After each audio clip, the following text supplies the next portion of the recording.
संघ के स्वयंसेवक अपने खर्चे से, अपना गणवेश अपने खर्चे से करते हुए यहां पर उपस्थित है। कई प्रकार की बाधाएं आई होंगी, उन बाधाओं को दूर करते हुए सब लोग उपस्थित हैं। यह आग्रह क्यों है? संघ क्या करना चाहता है?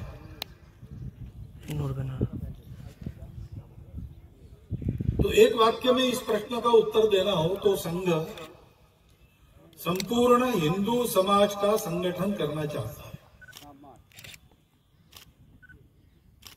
हिंदू समाज का संगठन क्यों?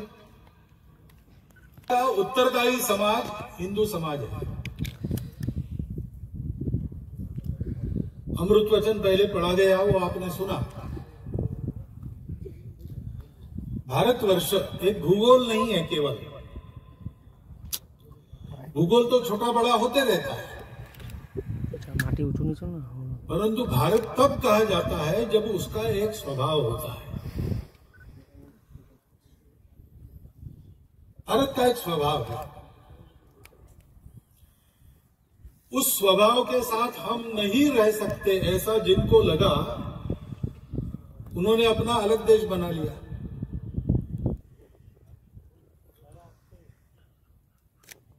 तो स्वाभाविक ये है कि जो नहीं पिछड़े उन सबको भारत नाम का स्वभाव चाहिए,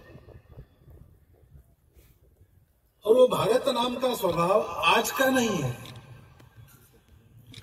15 अगस्त 1947 के बाद ऐसा नहीं है, वो उससे भी प्राचीन है।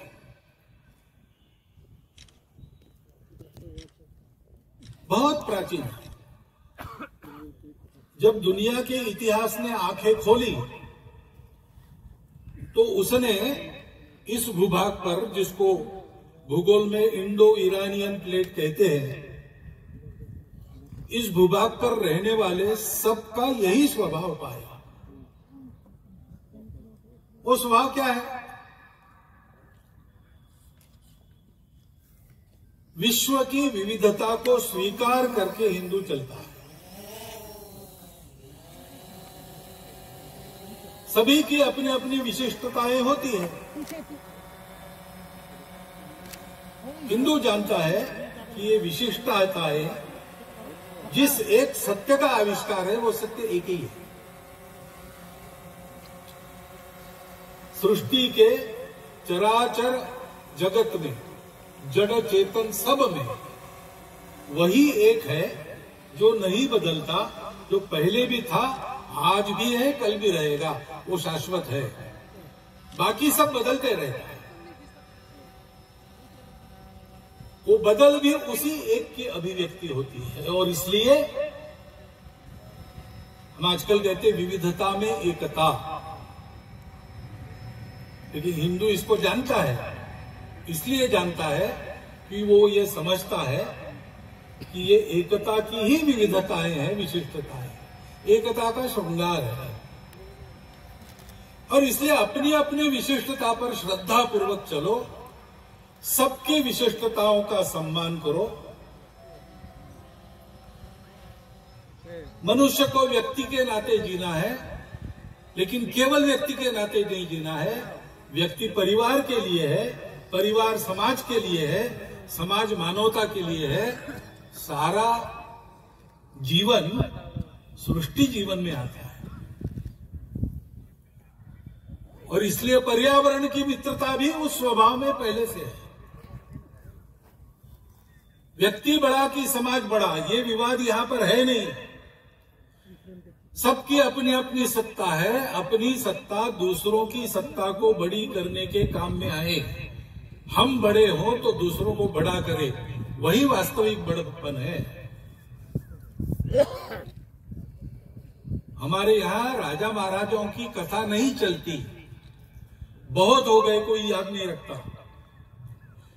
लेकिन उस राजा को याद रखते हैं जिसने अपने पिताजी के वचन के पालन के लिए 14 वर्ष वन में रहना स्वीकार किया। उसके भाई राजा की कथा चलती है, जिसने 14 वर्ष तक अपने बड़े भाई की पादुका लेकर उनके नाम पर राज्य किया। 14 वर्ष के पश्चात अखंड सत्ता में रहने के बाद भी, भाई वापस आने के बाद उसका राज्य सही सलामत उसको सुपुर्द कर दिया। हमारे यहां धनवान भी बहुत है और हो चुके हैं, लेकिन धनवानों की कथा हमारे यहां नहीं चलती।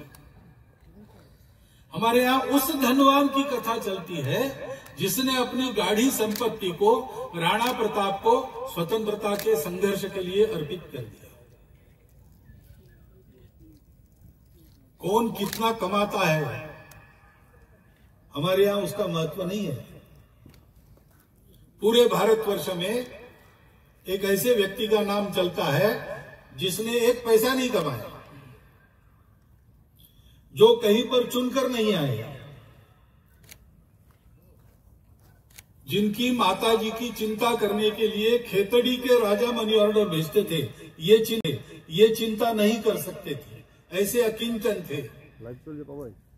लेकिन उस स्वामी विवेकानंद का नाम सारे भारतवर्ष में चलता है। ये स्वभाव है तब भारत है, ये स्वभाव नहीं है तो भारत नहीं है। और ये स्वभाव परंपरा से जिनके पास आया, इस स्वभाव में प्रथम दीक्षित जो हुए और उस प्राचीन समय से आज तक जो उस स्वभाव का निर्वाह कर रहे हैं, ऐसे समूह को आज भारतवर्ष में हिंदू समाज कहा जाता है। वो हिंदू समाज और भारतवर्ष एक रूप है, क्योंकि वह हिंदू समाज सारे देश की विविधताओं को एक सूत्र में चलाने वाली भारतीय संस्कृति के आचरण का प्रयास करता है। आज की अवनत अवस्था में भी उसकी मान्यता ध्रुव है। मातृवत परदारेषु परद्रव्येषु लोष्ठवत आत्मवत सर्वभूतेषु यह पश्यति स पंडिता। पढ़ा लिखा विद्वान समझदार आदमी उसको कहते हैं जो महिलाओं में माता को देखता है, दूसरों के धन का अपहार नहीं करता, उसकी इच्छा नहीं करता, बिना कमाई खाता नहीं, और जिन बातों के कारण हमको दुख होता है वो बातें दूसरों के प्रति हम नहीं करेंगे। सारे भारतवर्ष में आसी तो हिमाचल हिंदू समाज में, विश्व भर में फैले हिंदुओं में भी आचरण की मान्यता यही है। ऐसा करने का सब लोग प्रयास करते हैं, कुछ लोग कर पाते हैं, कुछ लोग नहीं कर पाते होंगे, लेकिन मान्यता तो यही है। ये भारतवर्ष की पहचान है। और इसलिए भारतवर्ष को अगर परम वैभव संपन्न बनाना है तो ये तो विश्व का सर्वमान्य सत्य है कि किसी देश के समाज की जो क्वालिटी है, समाज की जो गुणवत्ता है, वैसा वो देश बनता है।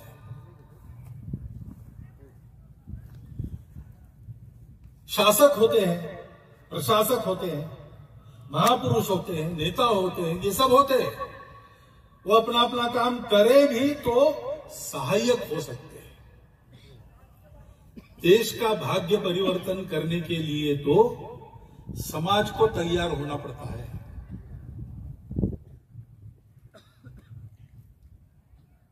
द डार्केस्ट आवर ऐसी एक फिल्म है, चलती है चैनल पर। दूसरे महायुद्ध में इंग्लैंड तबाह हो रहा, पास में लड़ने का बल नहीं था, एयरफोर्स नहीं था उस समय उसके पास, नेवी सारी खत्म हो गई, और डंकर्क में उनकी इन्फेंट्री के, आर्मी के 40,000 जवान घेरे में आ गए। उनको छुड़ाने के लिए पास जहाज नहीं है। मछुआरों की नौकाओं को एक एक भेजकर उनको लाना पड़ रहा है। वहां वो बचेंगे नहीं तो सीधा जर्मनी आक्रमण करेगा इंग्लैंड की भूमि पर। ऊपर से बमबारी हो रही है। ऐसी अवस्था में वहां के मंत्रिमंडल के लोगों ने विचार किया कि संधि की वार्ता करेंगे मुसोलिनी के द्वारा हिटलर से, और मध्यस्थ बनने के लिए मुसोलिनी तैयार है, करना चाहिए। प्रधानमंत्री चर्चिल थे, उनको ये बात बिल्कुल पसंद तो नहीं थी, लेकिन चारों ओर से घिर गया, वो भी इस मनस्थिति में आ गया। लेकिन ऐसे समय उस फिल्म में ऐसा बताया कि इंग्लैंड के राजा, क्योंकि मंत्रिमंडल ने उनको कहा कि आपको सुरक्षित रखना है, इसलिए आप कनाडा जाइए, इंग्लैंड सुरक्षित नहीं है। तो वो चर्चिल के घर आए और पूछा ये बात क्यों चल रही है। तो चर्चिल ने कहा कि ऐसी स्थिति है और जल्दी इसको सुधारेंगे, क्योंकि शरण जाना पड़ेगा। तो राजा ने पूछा कि ये तुम्हारा मत है क्या?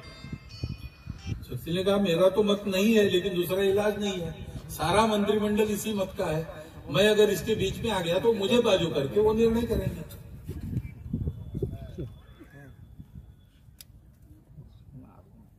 तो राजा उनको पूछता है कि तुमको चुन के किसने दिया? मंत्रिमंडल ने चुन के दिया? नहीं, जनता ने चुन के दिया। तो जनता क्या सोचती है जरा देखा। तो चर्चिल मेट्रो में जाता है, लोग आश्चर्यचकित होते हैं प्रधानमंत्री मेट्रो में देखकर। वो पूछता है लोगों को, वो लोग कहते बिल्कुल नहीं, हम लड़ेंगे, हम शरण नहीं होंगे, हमको नहीं झुकना है, हम आने नहीं देंगे उनको अंदर। उनका सामर्थ्य नहीं है, लेकिन उनका हृदय ही है। वो बोलने के बाद फिर चर्चिल ने निश्चय किया कि नहीं झुकना, और एक सुप्रसिद्ध भाषण उसका संसद में जो था, हम आकाश में लड़ेंगे, भूमि पर लड़ेंगे, समुद्र में लड़ेंगे, वो किया।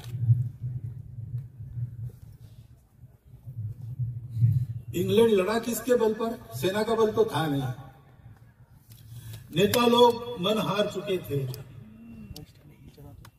लेकिन समाज सोचता था कि ऐसा नहीं होना चाहिए, हम नहीं झुकेंगे। उस बल पर इंग्लैंड कायम रहा लड़ाई में और अंततोगत्वा जीत गया। ये समाज की शक्ति का सामर्थ्य होता है। संघ के निर्माता डॉक्टर हेडगेवार, वो सब प्रकार के काम उन्होंने करके देख लिए थे, सब में कार्यकर्ता बने थे, प्रामाणिकता से, निस्वार्थ बुद्धि से उन्होंने सारे काम किए। उन कामों को चलाने वाले जो लोग थे, उनके साथ उनकी चर्चाएं हुई।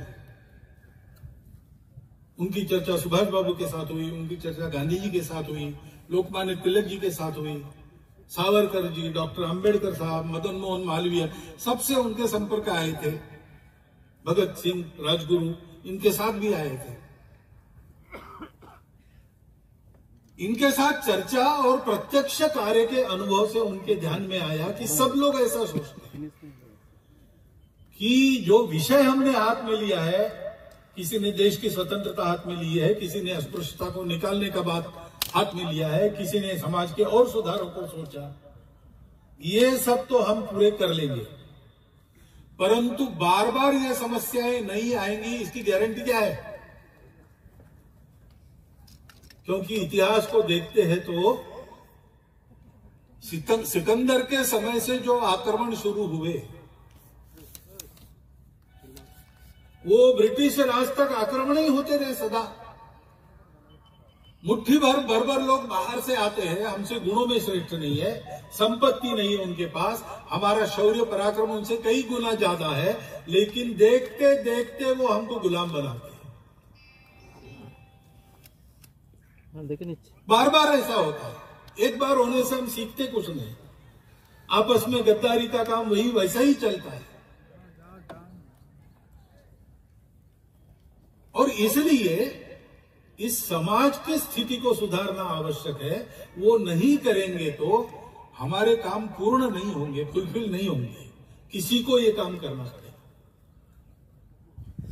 तो डॉक्टर हेडगेवार ने सोचा कि बड़े बड़े जो विषय है उसमें सब बड़े बड़े लोग लगे, उसमें और किसी व्यक्ति की आवश्यकता नहीं है, समाज उनको समर्थन दे रहा है। तो ये जो सबके कामों को पूर्ण करने वाला काम है, वो करने का प्रयास मैं करता हूं। इसलिए उन्होंने चिंतन किया, तब उनके ध्यान में आया कि भारत की इतनी विविधता में भारत प्राचीन समय से एक देश रहा है। ये कोई अंग्रेजों ने बनाया हुआ देश नहीं है। हिंदू स्वराज में महात्मा गांधी लिखते हैं, प्रश्नोत्तर के रूप में वो ग्रंथ है। युवा पूछता है, वृद्ध उत्तर देता है। तो युवा पूछता है कि भारत को एक कैसा करेंगे, तो वृद्ध उत्तर देता है कि भारत एक नहीं है, ये भी तुमको अंग्रेजों ने पढ़ाया। अंग्रेजों के आने के बहुत पहले से भारत एक देश है,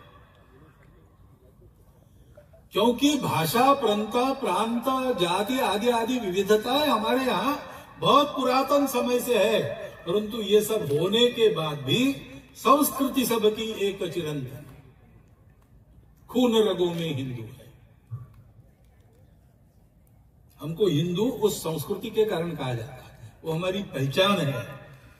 वो किसी एक विशिष्ट पंथ संप्रदाय ऐसा नाम नहीं है, किसी विशिष्ट भाषा का नाम नहीं है। भारतवर्ष में रहने वाले सभी भारतीय संप्रदायों के लोग, भारतवर्ष में सभी भारतीय भाषाएं बोलने वाले लोग, भारतवर्ष के समाज की जितनी व्यवस्थाएं उसके अंदर आने वाले लोग, सब एक बात को मानते हैं, सब में एक तत्व है, उसी से विविधता बनी है। इसलिए विविधता में भी एकता देखो। एकता का साक्षात्कार जीवन का परमोच्च लक्ष्य, उपभोग नहीं, संयम चाहिए। सुख बाहर नहीं मिलता, अंदर का सुख उसको प्राप्त करो। समान मान्यता भारतवर्ष के अंदर है, उसके कारण भारतवर्ष एक है। उस बात को आज हम कहते हैं तो लोग कहते हैं आप हिंदुत्व बोल रहे हो, आप हिंदू हो। इस हिंदू समाज को संगठित करना है। आज भी हम देखते हैं समस्याएं हैं, समस्याएं रहती ही है। कितना भी अच्छा समय हो, समस्या नहीं, ऐसा कभी होता नहीं। मनुष्य के जीवन में नित्य बाधाओं को पार करते हुए ही जाना पड़ता है। वैसे समाज के जीवन में भी छोटी मोटी समस्याएं हमेशा रहती है, कभी ज्यादा समस्याएं, कभी बड़ी समस्याएं, कभी छोटी समस्याएं। परंतु समस्याएं क्या है इससे फर्क नहीं पड़ता। समस्याओं को झेलने वाला कितना तैयार है।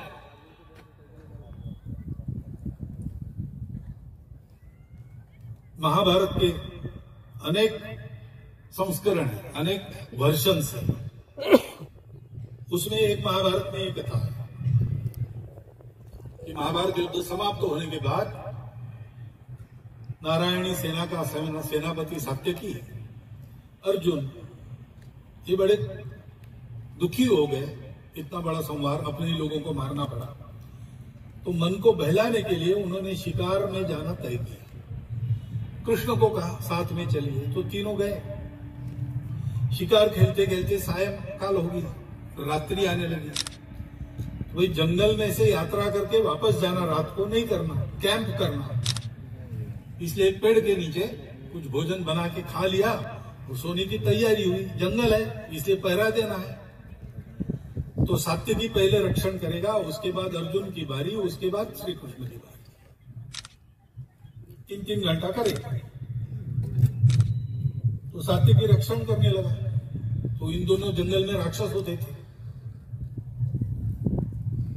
तो एक राक्षस आया वहां पे, मायावी था, उसका आकार अंगूठे जितना ही था। अंगूठे जितने राक्षस ने आकर सात्यकी को कहा बहुत अच्छा हो गया, तुम तीनों एक साथ मिल गए, बहुत दिनों से मनुष्य का मांस खाया नहीं, तुम तीनों को खाके मैं अपना पेट भरूंगा। तो सात्यकी ने देखा कौन बोल रहा है, तो दिखाई नहीं पहले। बाद में उसको ध्यान में आया कि घास के पत्तों के पीछे एक अंगूठे जितना राक्षस बोल रहा है। तो सात्यकी जोर से हंसा कि वास्तव में तुम्हारा मुंह बहुत छोटा है और तुम बहुत बड़ी बात कर रहे हो। तुम हो कितने? ज्यादा बात मत करो, निकल जाओ यहाँ से, नहीं तो मार खाओगे।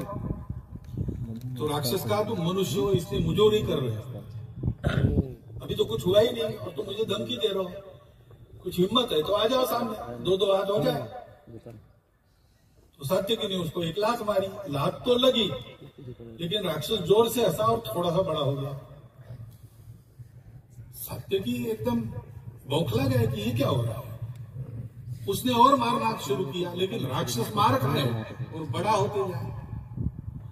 सात्यकी चिढ़ गया, बौखला गया, स्वयं पर ही क्रोध आने लगा, डर भी गया और राक्षस पर प्रहार करने लगा। लेकिन हुआ यही कि 3 घंटा राक्षस को मारते मारते राक्षस सात्यकी जितना बड़ा हो गया। तब सात्यकी को याद आया कि अपनी बारी समाप्त हो गई, तो उसने अर्जुन को जगाया, बताया भैया वहां एक ऐसा राक्षस है, तू जरा संभाल के। अर्जुन ने कहा मेरे पास दिव्यास्त्र है, मैं नहीं डरता राक्षसों, बहुत राक्षसों को मैंने मारा। अर्जुन गया, देखा उसने राक्षस खड़ा है, उसने राक्षस को कहा कि भाग जाओ, अपने प्राण बचाने हैं तो, क्योंकि अब तुम्हारा बला मेरे से है। मैं कौन हूं जानते हो? मैं अर्जुन हूं, कर्ण और भीष्म को परास्त किया, महाभारत युद्ध से बचकर निकला हूं। राक्षस ने कहा अच्छा तुम वही अर्जुन हो क्या? हमने तुम्हारी कहानी सुनी है, एक नपुंसक के पीछे खड़े रहकर अपने ही दादाजी के पीठ पर तुमने बाण चलाया और कर्ण रथ का पहिया उखाड़ने में लगा था, तब उसको मारा और अपने आप को दुनिया को सर्वश्रेष्ठ धन्य करता है। तो अर्जुन चिढ़ गया और उसने अपने अस्त्र चलाना शुरू किया। लेकिन हुआ यही कि अस्त्रों के आघात होते रहे, राक्षस ताल के पेड़ के जैसा बड़ा हो गया। अर्जुन की बारी समाप्त हो गई। उसने कृष्ण को जगाकर बताया, तो कृष्ण ने कहा तुम सो जाओ, मैं देखता हूं। कृष्ण गए, उन्होंने देखा नहीं, वो अपने इधर उधर घूमने लगे। अब राक्षस राह देख रहा है कि ये देखेगा। अंत में कृष्ण कुछ देख ही नहीं रहे, तो उसने कहा तुम अंधे हो क्या? इतना बड़ा मैं यहाँ खड़ा हूं, दिख नहीं रहा? तो कृष्ण जैसे उसको पहली बार देख रहे ऐसा देखा, कहा बहुत अच्छा हो गया, मुझे लगा अकेले ही 3 घंटे काटने पड़ेंगे, अब तुम भी ले हो तो गपशप करेंगे, फिर सुबह हम अपने घर जाएंगे, तुम अपने घर जाओ। तो राक्षस ने कहा मैं गपशप करने के लिए नहीं आया, तुमको खाने वाला हूं। अरे इतने रात को तुम मांस खाएंगे, वो भी मनुष्य का? अपचन हो जाएगा भैया, ऐसा कुछ मत करो, बहुत भूख लगी है तो घर जाओ, नींबू की शिकंजी पी। तो राक्षस चिढ़ गया, उसने कृष्ण को एक घुसा मारा, लेकिन कृष्ण सावधान थे, वो बच गए। राक्षस थोड़ा सा छोटा हो गया। फिर आगे यही चला, राक्षस आघात करते चला जाए और कृष्ण अपने दिमाग को शांत रख के उसके आघात से बचते रहे। कभी बीच में मौका मिला तो एक आधा तमाचा मार दिया वगैरह, ऐसा करते थे। राक्षस क्रोधित होता था, वैसे वैसे छोटा होता था और फिर से अंगूठे जितना बन गया, तब कृष्ण ने उसको उठा के अपने पल्लू में बांध लिया। बाद में पूछा अर्जुन हो सात्यकी ने, कहा गया वो राक्षस? उसको बांध के रखा है। अरे ये कैसे हो गया? आपने कौन सा दाव चला, कौन से शस्त्र का उपयोग किया, कौन सा अस्त्र चलाया? अस्त्र शस्त्र की क्या जरूरत है भैया? ये ऐसी जो समस्याएं, ये ऐसे राक्षस होते हैं ना, ये अपना चिढ़ना, अपना बौखलाहट, इस पर ही पलते और इसलिए दिमाग शांत रखो। पहली बात समझो अपनी शक्ति क्या है, उसको बढ़ाते रखो। समझो उनकी शक्ति क्या है, ये ठीक से समझते हो और शांत मन से सोचते हो, तो कब क्या करना सब समझ में आता है। अपने देश के सामने अनेक समस्याएं हैं, ठीक है, कब नहीं थी और किसके सामने नहीं थी, किस देश के सामने नहीं थी, सबके सामने थी। समस्याओं का होना महत्वपूर्ण नहीं है, समस्याओं का प्रतिकार करने वाले हम हैं। हमारी गुणवत्ता क्या है, हमारी एकता कितनी है। संगठन यानी क्या है? एकता। एकता क्यों? स्वार्थ के लिए नहीं, संघ को कुछ पाना नहीं है। तेरा वैभव अमर रहे मां, हम दिन 4 रहे न रहे। हम तो समझते कि हम जो कर रहे हैं, एक गीत सुना आपने, गंगा जले गंगा पूजा, जिससे लिया उसी को वापस कर रहे हैं। वो हमारी जननी है, उसके लिए हम काम कर रहे हैं, वापस कुछ मांगना नहीं है, हमको नहीं चाहिए कुछ। जो भी हमारे पास है वो तुम्हारे काम में लग जाए, हम धन्य हो जाए, जीवन भी जाए तुम्हारे लिए। ऐसे हमको पाना कुछ नहीं है। फिर हमारी एकता का आधार क्या है? इसको समझने के लिए समय लगता है, और जिनको डर लगता है कि इस कार्य के बढ़ने से अपने स्वार्थ के दुकान बंद हो जाएंगे, वो तरह तरह का अपप्रचार भी करते हैं, बाधाएं भी आती है। अज्ञान के कारण भी लोग गलतफहमी में कुछ कुछ कहते हैं, बोलते हैं।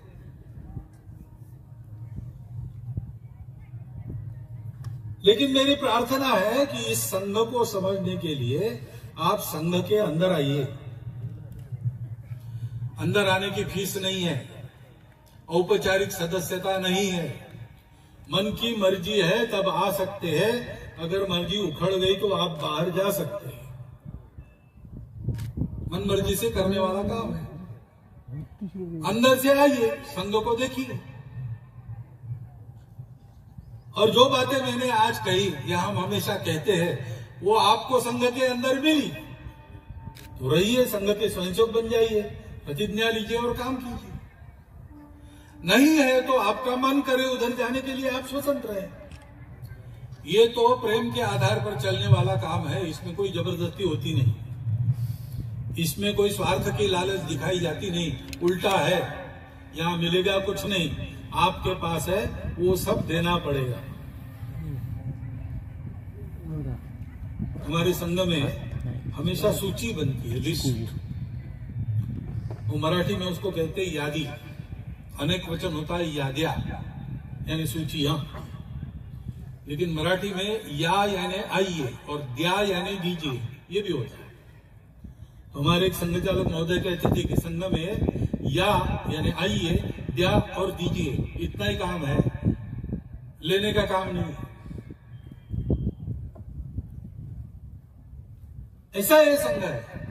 इसको समझना है तो दूर से देख के नहीं होता, इसका अनुभव लेना पड़ता है। दूर से देखेंगे तो गलतफहमी होगी। अंधों के गांव में हाथी गया, उन्हें हाथी को हाथ लगाकर देखा और सब फिर वर्णन करने लगे। किसी ने कहा हाथी खंबे जैसा होता है, हाथी के पांव को उन्होंने हाथ लगाया। किसी ने कहा खंबे जैसा नहीं, रस्सी जैसा होता है, उसने पूंछ पकड़ी। किसी ने कहा रस्सी भी नहीं, खंबा भी नहीं, बहुत बड़ी दीवार है, उसने पेट पर हाथ बनाया। लेकिन हाथी क्या है? जो देखेगा उसको पता चलेगा। ऐसे संघ क्या है? बाहर से देखते वर्णन करते हैं, अपनी अपनी समझ से देखते नहीं होता। संघ के अंदर आइए, संघ को देखिए। ऐसा ये काम है, ये ध्यान में आया, संघ के कार्यकर्ता बनिए, क्योंकि संघ को अपना नाम तो करना है नहीं। पूरा समाज देश के उत्थान में लग जाए, यही उसकी इच्छा है, और इसलिए पर्याप्त बड़ा संघ है, संपूर्ण देश में पहुंचा है। 70,000 के आसपास शाखाएं आती है हमारी, दुनिया में सबसे बड़ा संगठन कहलाते हैं। लेकिन फिर भी हम क्यों बढ़ना चाहते हैं? हमारे बढ़ने के लिए नहीं, पूरा समाज ऐसा हो जाए, संघ का नाम भी न रहे तो भी समाज में ये गुणवत्ता, ये एकता आ जाए तो देश का भला होगा और भारतवर्ष का भला होगा, तभी सारी दुनिया का भला होगा। दुनिया के पास भी दूसरा रास्ता नहीं है। और इसलिए अपने जीवन को शुद्ध बनाना, अपने देश के जीवन को उत्तम बनाना और विश्व के जीवन को शांतिमय बनाना, ऐसे 3 काम इस एक पंथ से सिद्ध होते हैं। ऐसा एक पंथ आपके सामने है, उसमें आकर उस पंथ के पथिक बनने का आह्वान मैं आपको करता हूं, और मेरी बात शांति से सुन लीजिए। इसलिए नागरिक सज्जनों का, माता भगिनियों का धन्यवाद करते हुए अपने शब्दों को विराम देता हूं।